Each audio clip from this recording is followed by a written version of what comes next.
তুমি মানুষ হিসেবে কেমন তা অন্যজনের কাছে প্রকাশ করতে যেও না। শুধু তোমার ভিতর সততার বীজ রোপণ করো। সময়ই সব প্রকাশ করে দেবে। বিপদে না পড়লে প্রকৃত বন্ধু চেনা যায় না, তেমনি আঘাত না পেলে যেমন কাছের মানুষও চেনা যায় না।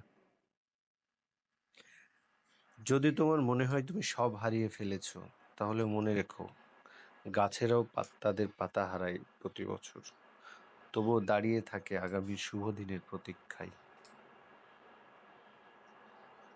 মানুষ চাইলে সবকিছু পেয়ে যেত, তাহলে তাদের অপেক্ষার কোনো মূল্য থাকতো না। যে মানুষটা সবসময় ভালো থাকার পরামর্শ দেয়, সেই মানুষটাই কখনো নিজেকে ভালো রাখার পথ খুঁজে পায় না। হ্যাঁ, এটাই বাস্তবতা। সবাই ভালো থাকুক, পৃথিবীর সকল মানুষ আল্লাহ ভালো রাখুন, আমিন।